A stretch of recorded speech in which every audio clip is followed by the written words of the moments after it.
We build sprawling cities and navigate the stars, yet the vast majority of us live our lives locked inside a tiny, self-imposed mental cage. Consider that the spiritual truths handed down for the last 4 millennia were intentionally edited, not to free your mind, but to chain it. The Ethiopian Bible is the oldest on Earth, predating standard Western translations. It contains books written in ancient Gayas that were systematically removed by kings and erased by scribes. These missing texts expose how historical institutions manufactured a gospel of fear. They used dogma, guilt, and the threat of a physical hell as tools to enforce obedience. The texts reveal that heaven and hell were never meant to be physical destinations after death. They are immediate conditions of your own consciousness. By externalizing them, the world ensured humanity remained in a state of mental slavery.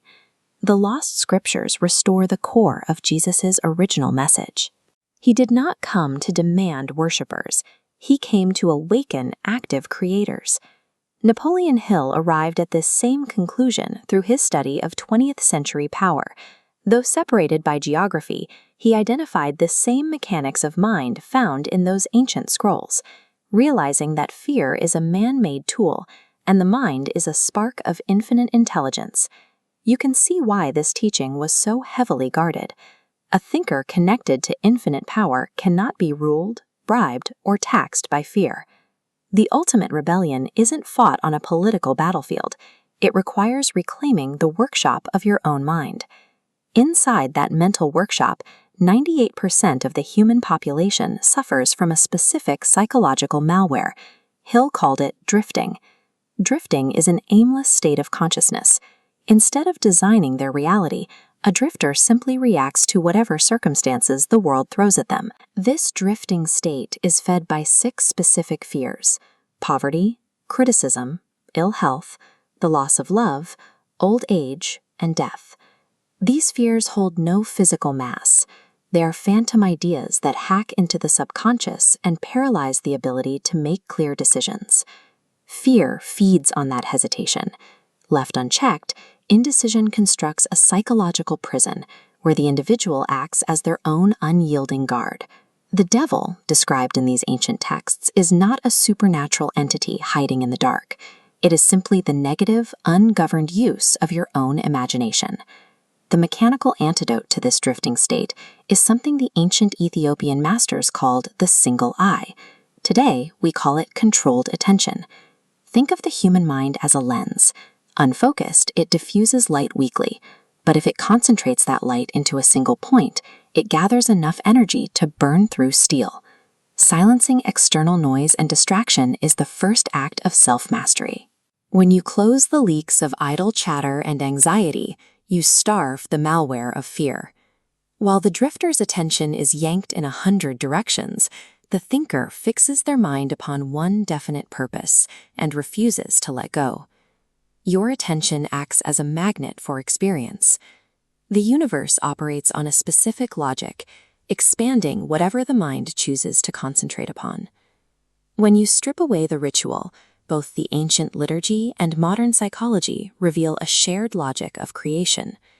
Hill synthesized it into 3 distinct requirements: a burning desire, absolute belief, and constant repetition. The subconscious cannot distinguish between objective truth and falsehood.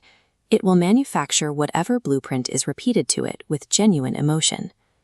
Thomas Edison applied this intensely focused mindset to invent the phonograph. He held the image of the machine so vividly in his mind that it compelled reality to take physical form. Henry Ford anchored his thoughts on the singular purpose of building a car for every person.